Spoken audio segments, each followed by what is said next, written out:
Queridos irmãos, que a Bíblia é um livro extremamente conhecido, é um livro que traz grandes verdades e lições para nossas vidas, isso a gente já sabe, mas lendo a Bíblia e lendo as suas histórias, se aproximando mais daquilo que Jesus fez, daquilo que Deus, através dos profetas, dos juízes, nos ensinou, tanto no Antigo Testamento como no Novo, a gente vê a mão do Senhor em tudo. Na criação, a gente vê que Deus ele criou tudo através da sua palavra. Todas as vezes que a gente lê Gênesis capítulo 1, a gente vai ver que foi o próprio Deus que criou os céus e a terra. A Bíblia, ela é um compêndio teológico. A Bíblia, ela é um grande mar onde a gente vai nadar, mas nunca terá um fim. Mas quando a gente lê o Evangelho de Jesus, segundo escreveu Lucas, um médico amado, no capítulo 7, a gente vai se deparar com duas narrativas que Lucas deixa registrado no Evangelho, qual leva o seu nome. A primeira é de um centurião. Ele tinha um jovem, a Bíblia diz que era um servo, e esse servo, ele ficou com essa enfermidade. Possivelmente o centurião, a Bíblia não afirma, pois penso eu, que ele procurou ajuda, foi atrás de médicos, só que o que é para Jesus fazer, é para Jesus fazer. A Bíblia diz que o centurião sabe que Jesus está na cidade. Quando ele manda alguém ir chamar Jesus, no meio do caminho ele se encontra com Jesus dizendo: Senhor, eu não sou digno que entres debaixo do meu telhado. Basta somente uma palavra e o meu servo será curado. A outra história que a gente encontra no mesmo livro, é quase no mesmo texto, só que agora a partir do versículo 11, quando Jesus ele cura o servo de um centurião, ele desce até a cidade chamada Naim. Quando ele chega em Naim, antes de entrar na porta da cidade, diz a Bíblia que a multidão que estava caminhando da casa de uma viúva que já tinha enterrado seu marido.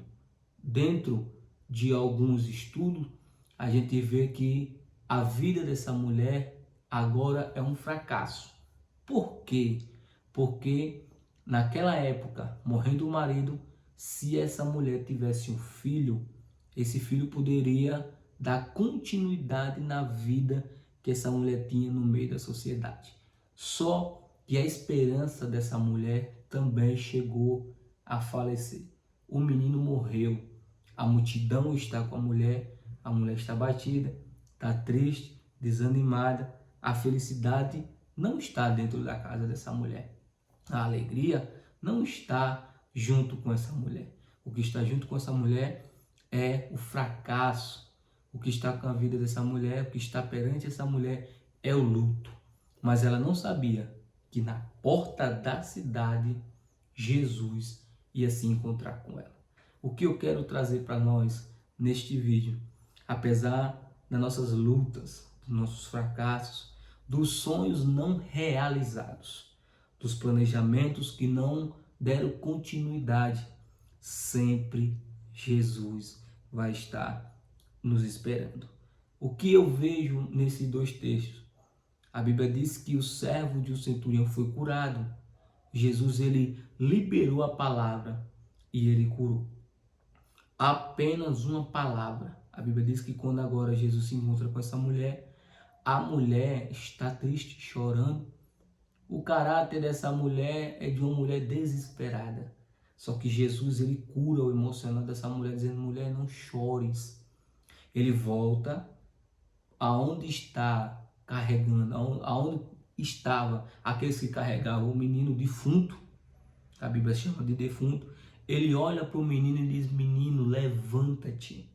Nesse menino, levanta-te, todos que levavam o menino pararam. Primeiro ensinamento: os que levava à morte, parou. Por que parou? Porque Jesus chegou no ambiente. Toda vez que Jesus chega no ambiente, todas as vezes que Jesus se aproxima do ambiente, todas as vezes que Jesus ele quer estar no ambiente, ele se manifesta com a sua grandeza e com as suas bondades. A Bíblia diz que Jesus ele fez muitos milagres. E a Bíblia também diz que ele curou, salvou, libertou e também ressuscitou. Jesus aqui ele está ressuscitando o filho da viúva de Naim. No livro de Marcos, Jesus ele ressuscita a filha de Jairo. No Evangelho de João, Jesus ele ressuscita Lázaro. Só que Jesus ele morreu, mas ao terceiro dia ele ressuscitou. Só Jesus ressuscitou. A Bíblia vai dizer que na sua caminhada, depois que ele foi batizado pelo seu primo João Batista, depois dele ser tentado pelo diabo, Jesus ele saiu com uma agenda muito grande de milagres e maravilhas. Perceba-se que no Evangelho de Mateus, capítulo 8, versículo 23 ao 27, os discípulos chamaram de coisas maravilhosas. Só Jesus consegue fazer isso. Jesus, ele resolveu o problema do servo do centurião. Jesus, ele trouxe a esperança para a viúva de Naim. Jesus, ele trouxe uma nova vida para muitos da Bíblia Sagrada. E com você? O que Jesus já fez por você? A Bíblia diz que pode-se uma mãe se esquecer do filho que ainda amamenta. Todavia, o Senhor não esquecerá. Olha o que Isaías diz, que se o Senhor determinou, quem pois invalidará? Se a sua mão estendida está, quem pois fará voltar atrás? O nosso Deus é um Deus todo-poderoso. Só Ele consegue mudar a vida. Só Ele consegue fazer a água sair da rocha. Só Ele consegue andar por cima do mar. Só Ele consegue dizer: mar te aquieta, vento te acalma e tudo se acalma pela sua palavra. A Bíblia diz que é por causa da sua palavra que tudo foi criado. No princípio, Deus criou os céus e a terra e tudo se criou. Queridos amados irmãos, esse foi o nosso vídeo.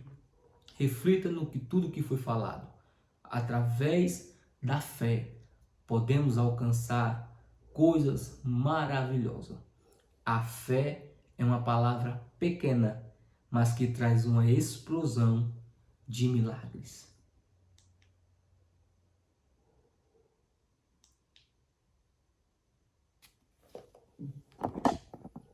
Eu não acredito que